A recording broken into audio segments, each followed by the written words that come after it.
Thom Hartmann University Book Club. Today we're reading from The Crash of 2016, one of my favorites. In her writings, this is from page 62, by the way, a middle-class primer is the chapter title. In her writings, which have become foundational for libertarian theology, author Ayn Rand suggested that the only purpose of government should be to prevent oppression by force. What she neglected to consider was all the force inherent in nature. If you're hungry, there is the force of biology. If you're homeless, you confront the force of winds, storms, ice, and rain. If you're sick, you confront the ravages and force of disease. These were the forces that provoked the first governments, the first communities, the first clans and tribes, the first nation states. It's easy for libertarian elitists, such as multimillionaire TV talking heads or college kids reading Atlas Shrugged, to talk about how there should be no government beyond police, the army, and the courts. They all have enough resources that they don't need to deal with the forces of raw nature. And that explains why billionaires would bankroll libertarian-leaning think tanks that will, when the crash comes with its full force, tell us it was caused by big government.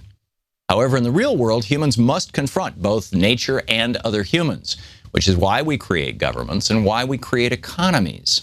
But it wasn't until 1776 when Thomas Jefferson placed John Locke's right to life, liberty, and property, or replaced it, with life, liberty, and the pursuit of happiness, that the idea of a large class of working people had the ability to pursue happiness, the middle class. It wasn't until 1776 that was even seriously considered as a cornerstone obligation to government.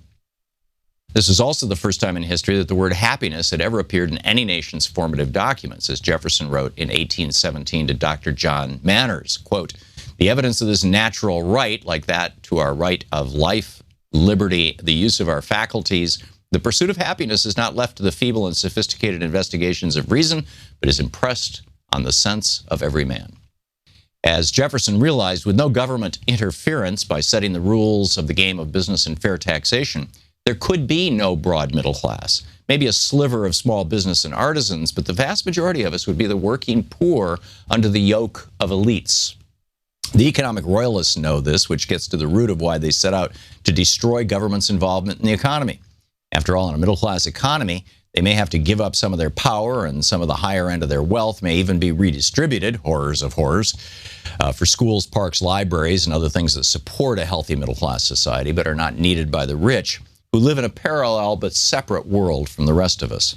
As Jefferson laid out in his 1816 letter to Samuel Kercheval, a totally free market where corporations reign supreme, just like the oppressive governments of old, could transform America, quote, "until the bulk of the society is reduced to be mere automatons of misery, to have no sensibilities left but for sinning and suffering. Then begins indeed the bella omnium in omnia, which some philosophers observing to be so general in this world have mistaken it for the natural instead of the abusive state of man." Although this may come as a sudden realization to many, we've really known it all our lives. In fact, in the 6,000-year history of the civilized world, a middle class emerging in any nation has been such a rarity as to be largely historically invisible. The United States has had two great periods of what we today call a middle class. The first was from the 1700s to the mid-1800s and was fueled by virtually free land for settlers, stolen from the Indians, and free labor, slavery in the South and indentured immigrants in the North. The result was, as de Tocqueville pointed out, the most well-educated, politically active, middle-class, non-aristocrats in the world. The second period didn't take hold until after World War II, during my dad's lifetime. Unlike the first, which was fueled by free land and slaves, the second had to be carefully constructed with specific and what some might define as socialist policies put in place during the New Deal, which asserted more democratic control over the economy and workplace in order to keep the economic Royalists in check. To both stimulate and balance the domestic economy, FDR reinstituted progressive taxation, which gave workers more to spend and gave the rich an incentive to pay their workers better to maintain a stable workplace, since if they took the money themselves, it would just mostly go to taxes, thus stimulating demand for more goods and services. Progressive taxation has a long history. As Jefferson said in a 1785 letter to James Madison, quote, "Another means of silently lessening the inequality of property is to exempt from taxation all below a certain point and to tax the higher portions of property in geometrical progression as they rise." FDR eventually hiked the top income tax rate paid by the super rich in America to 90%. This had a twofold effect. First, it held income inequality in check and ushered in an era of equal income and a growth among all classes. Unlike the Gilded Age, when the economy grew at a blistering pace, but the gains were afforded only to the robber barons, the period between 1947 and 1980 saw unparalleled equitable growth. During these 30-plus years, the poorest fifth in America saw a 116% increase in their incomes. The middle fifth, 111% increase. Top 5% only saw an 85% increase.